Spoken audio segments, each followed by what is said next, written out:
Hello everybody, it's Dana Sullivan, the Stampin' Chick, here for day 10 of the 13 days of Halloween treats. Let's see if we are live in the right place.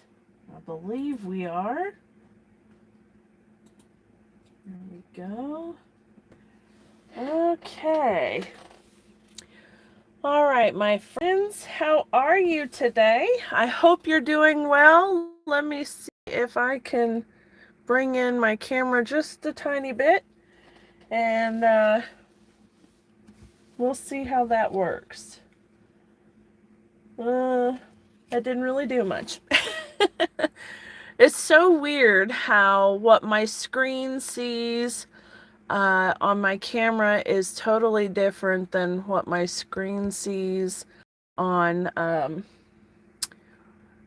the computer. So it's a little hard to gauge where this stuff needs to be set, and what I see versus what you see and all the weird things. I don't know. It's so strange. Okay, so here we go. Let's see if this will work a little bit better for us.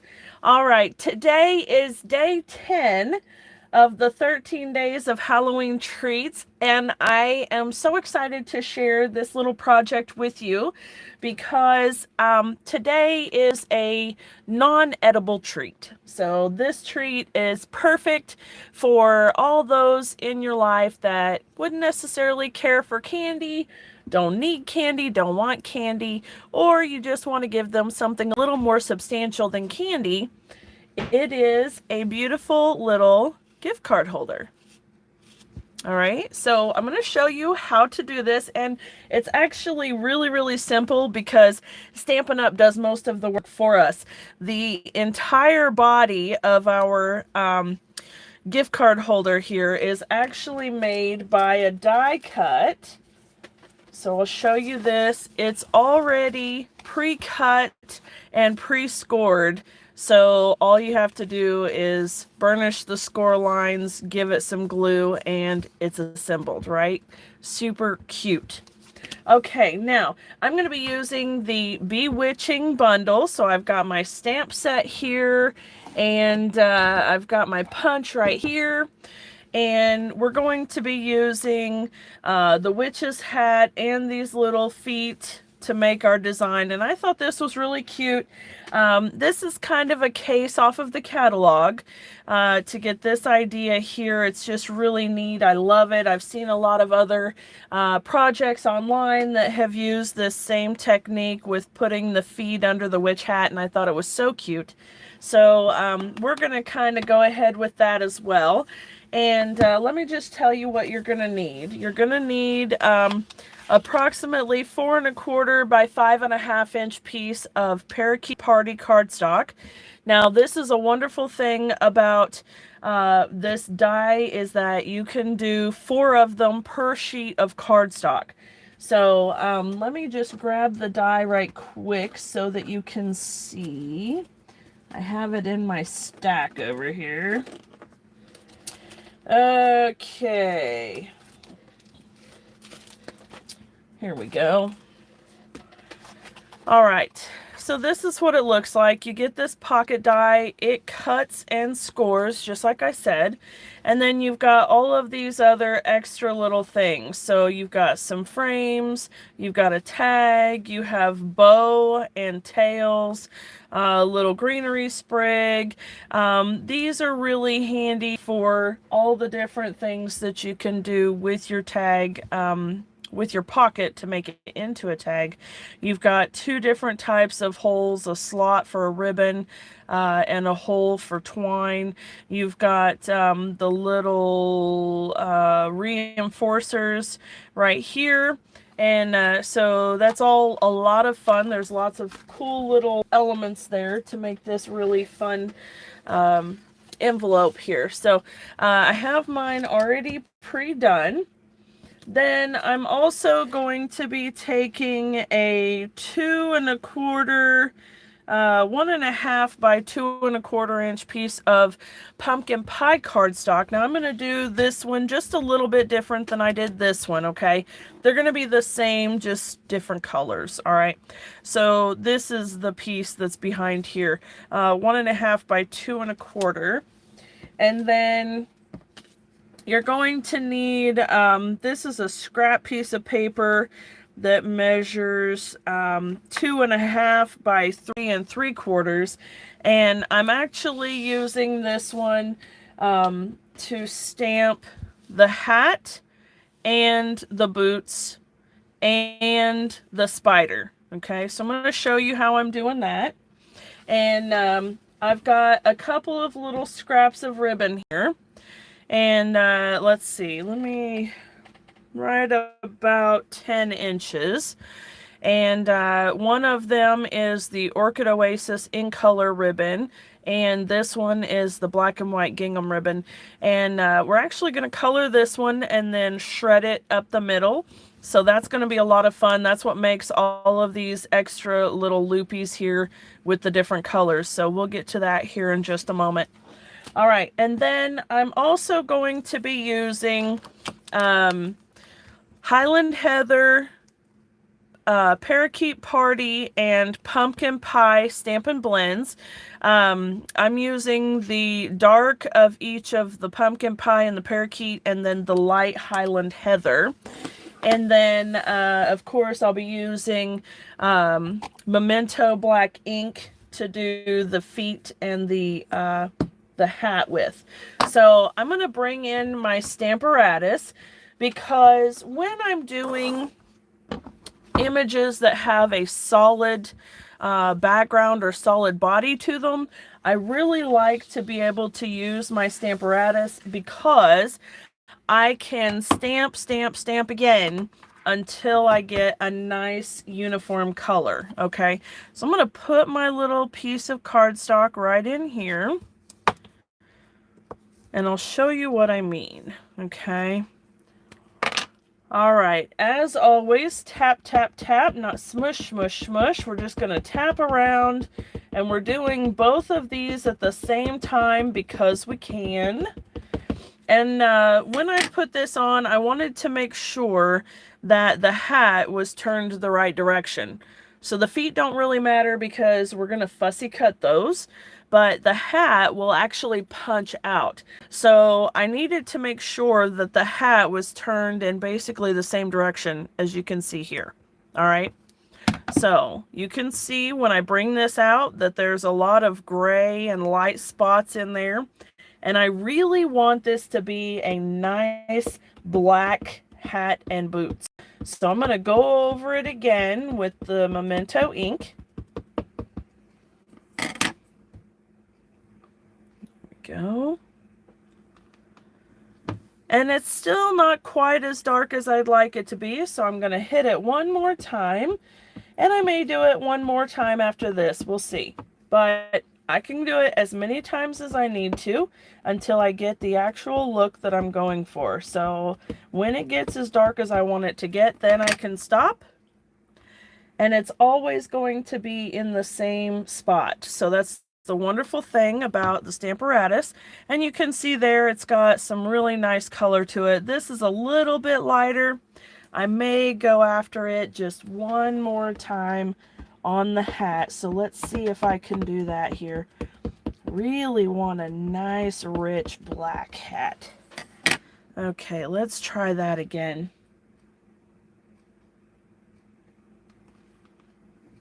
There we go.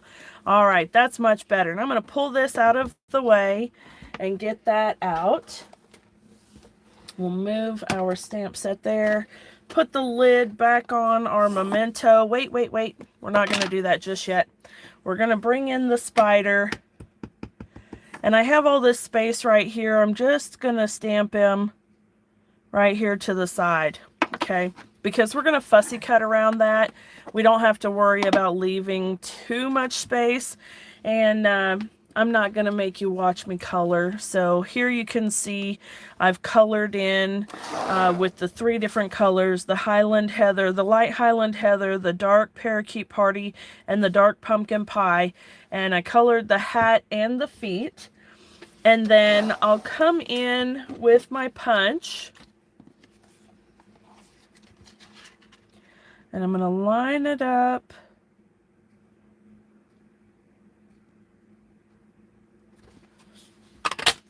And punch it out. Okay. Now I can still come back in and fussy cut around the feet and the spider.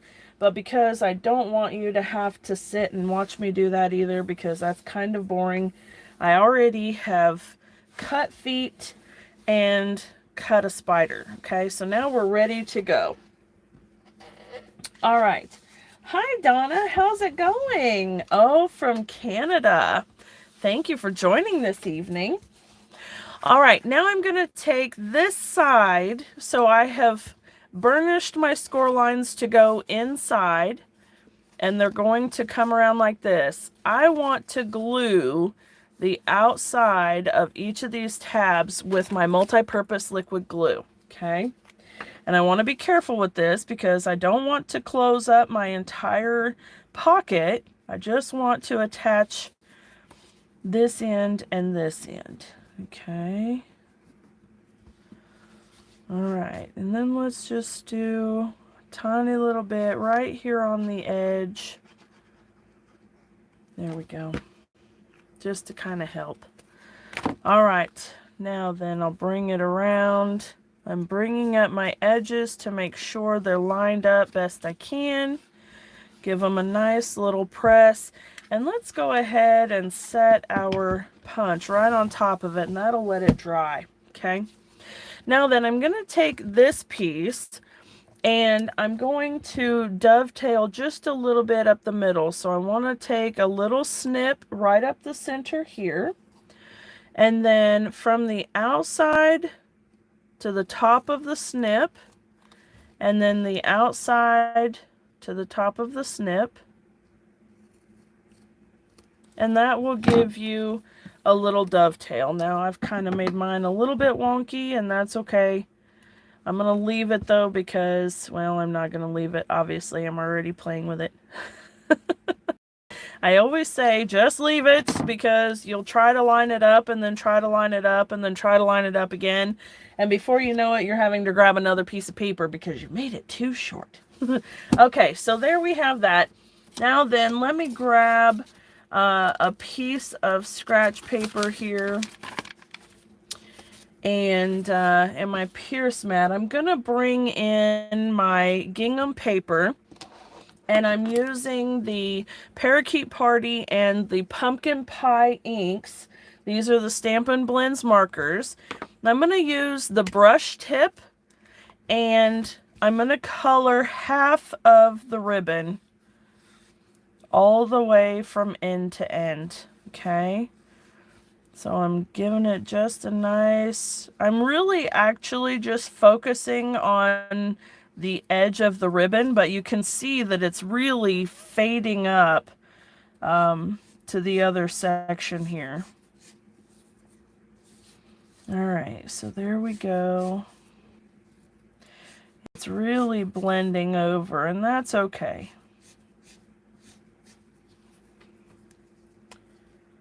All right, and then I'll grab the Parakeet Party and come across to this side. There we go. Okay.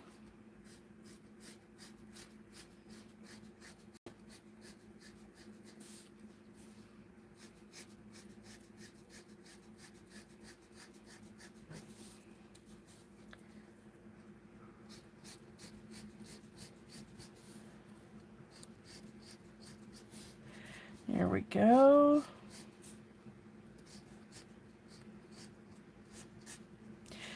Now, of course, you could rip up the ribbon before you color, but the problem I found with that is that if you do that, then you're brushing your ink on there and you're standing the risk of fraying out your ribbon. Okay, so all right, we have this and we've got the green on one side and the orange on the other side, and I'm just going to take my snips and carefully go up the center of my ribbon to separate it into two skinny sections. Okay, so we'll take our snips and just go right up the middle, nice and easy. Doesn't matter if you get a little crazy, if you get a little fray or whatever. That's okay. We're just going to keep going here until we get all the way to the end.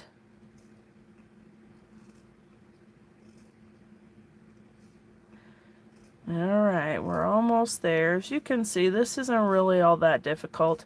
I'm kind of using the white squares in here as my guide for staying relatively centered. Doesn't have to be exact anyway, so it doesn't really matter. Alright, now I have my two pieces here.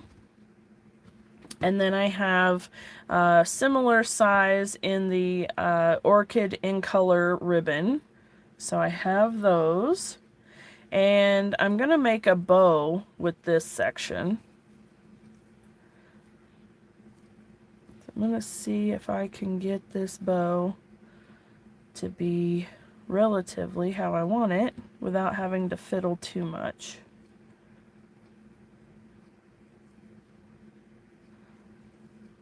Where...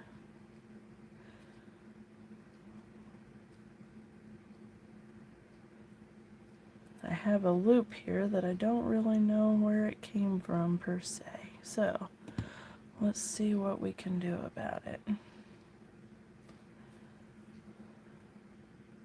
May have to undo that. Try it again. That happens when you're on a live, of course. You can make a bow beautifully 9 times out of 10, and that one time you're live, that's the time that the bow says, you want this to be perfect on the first try? No, thank you.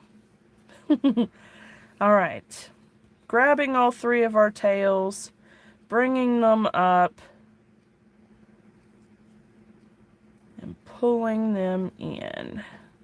There we go, that's better. Alright, now I like holding on to the center of my bow because that way I'm not at risk of losing any of my tails or any of my pieces, especially where I've got this 3 loops going on here on either side. That's kind of a lot of loops. Alright, so there we go, we have our bow. Let's go ahead and put this thing together, alright? So we've got our base. I'm going to bring in some dimensionals.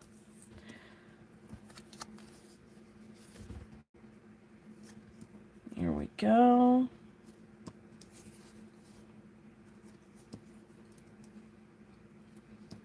And one to keep it from sagging.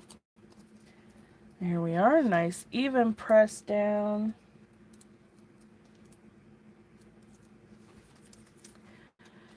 And we'll put it at a little bit of an angle right there.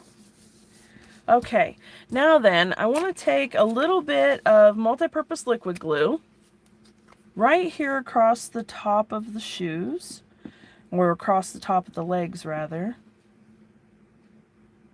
Alright, and then I'm going to put a little touch of glue right on the end of the spider's string of web.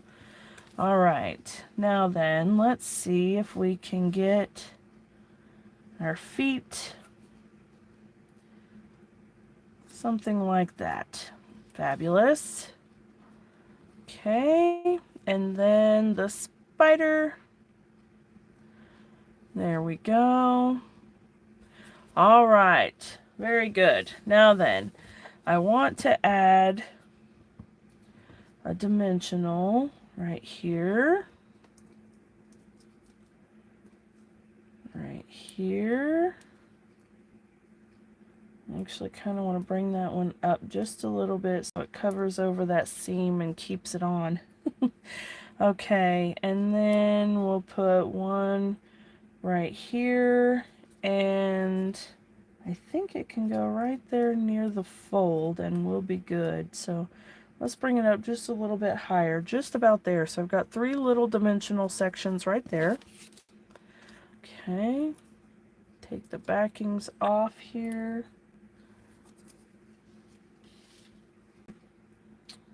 There we go. Fantabulous. See why I used the orange this time instead of black? Because this one, the hat is mostly orange, so I wanted to give it a little more solid. But in this case, it was mostly black, so I wanted to brighten it up just a little bit. And I think that we did a pretty good job there. Okay, now then I'm going to use a glue dot to hold our bow on. Let me just do this right here.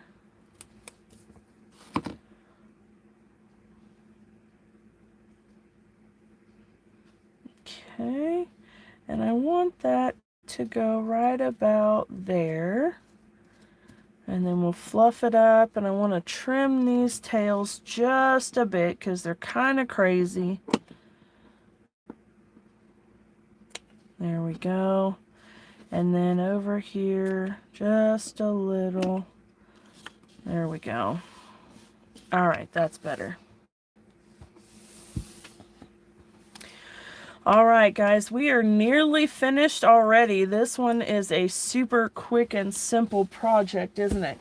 Okay, what I need now are some of our holiday rhinestone basic jewels, and I'm going to be using the crushed curry ones over here on the end, or mango melody, or whatever color they are.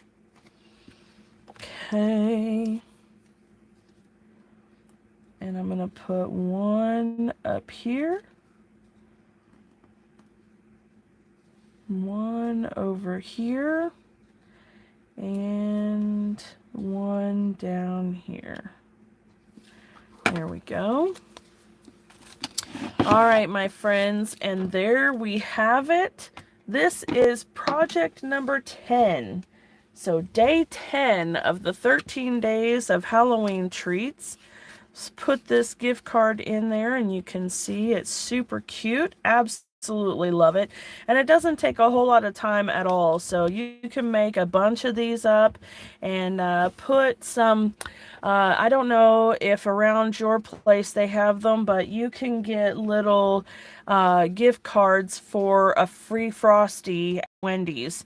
And they are perfect to put inside of these little things. Or Dairy Queen, I think, has little ice cream certificates. Maybe Sonic does too. There are probably a few little restaurants that do a little free treat of some kind, and you could stick the little gift certificate inside there if you didn't want to use a gift card.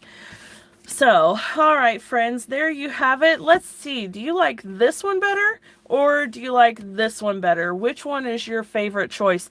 The orange hat or the polka dotted hat? Leave a comment down below and let me know, okay? I'd love to hear from you. All right, this is day 10.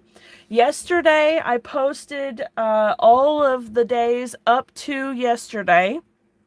So if you haven't already seen that video, head over and watch yesterday's day 9 and see all of the project treat holders that we have done up until now. So we are on day 10 today. We have 3 more days left to go. And I will be back again here on my YouTube channel at 8 p.m. Eastern Time. And we'll bring to you day 11 of the 13 days of Halloween treats. As always, you can head to my website, thestampinchick.com, for all of the supplies, the measurements, and instructions for each of the projects. And if you'd like to purchase any of them, you can go to danasullivan.stampinup.net. And here is the host code that you can use for this month. If you have an order of $50 or more, I'm going to send you a fantastic gift as well. So thank you all so very much for hanging out with me this evening. I hope that you enjoyed the project and that you have a wonderful day. And until next time, my friends, I will see you later. Bye for now.